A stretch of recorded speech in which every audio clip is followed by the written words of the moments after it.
पुढची बातमी पाहूया। पुण्यातून अतिशय महत्त्वाची बातमी आहे। ललित पाटील प्रकरणासंदर्भात संजीव ठाकूर यांच्यावर आता अटकेची टांगती तलवार आहे।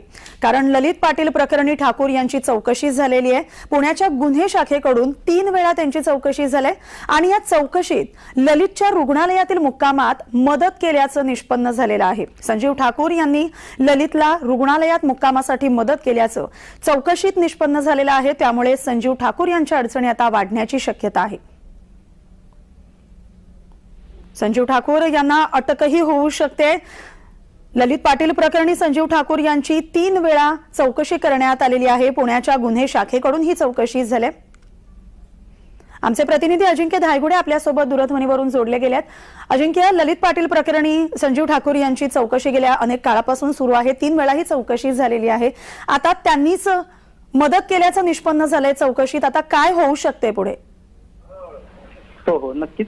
ड्रग्ज माफिया ललित पाटीलला ससून रुग्णालयात वैद्यकीय उपचाराच्या नावाखाली अनेक महिने बडदास्त ठेवून आश्रय दिल्याप्रकरणी ससूनचे तत्कालीन डीन डॉक्टर संजीव ठाकूर यांची पुणे गुन्हे शाखेने 3 वेळा चौकशी केली। त्या चौकशी दरम्यान ललित पाटीलला जास्तीत जास्त दिवस रुग्णालयात ठेवण्यास मदत केल्याप्रकरणी त्यांचा सहभाग असल्याचं आता निष्पन्न होतोय।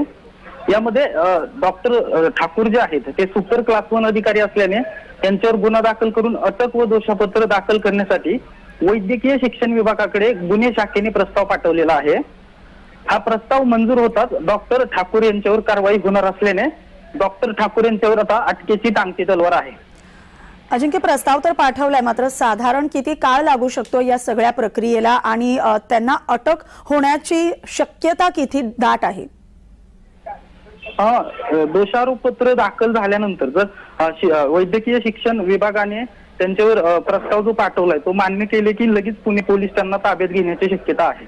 ललित पाटील प्रकरणी अजिंक्य आणखी काही धागेदोरे सापडत आहेत का? कारण संजीव ठाकूर यांची तर चौकशी झाली आहे, त्यांच्यावर आता अटकेची तलवारही आहे। या संदर्भात आणखी काही आरोपींना अटक करण्यात आली आहे का किंवा काही जणांची नावं समोर आली आहेत का? कारण मोठी नावं या प्रकरणात असू शकतात असंही बोललं जात होतं। तर या संदर्भात काय? या आधीच या प्रकरणात ललितला पळून जाण्यासाठी मदत केल्याप्रकरणी ससून रुग्णालयातील शिपाई महेंद्र शेवटे आणि अस्थिरोग विभागाचे सहयोगी प्राध्यापक डॉक्टर प्रवीण देवकाते यांना अटक केल्याचं आपण पाहिलं होतं। आणि आता थेट अधिष्ठाता संजीव ठाकूर यांच्यावर अटकेची टांगती तलवार असल्याचं दिसून येतं एकंदरीत। अगदी अजिंक्य, धन्यवाद तुम्ही दिलेल्या एकूणच या सविस्तर माहितीसाठी।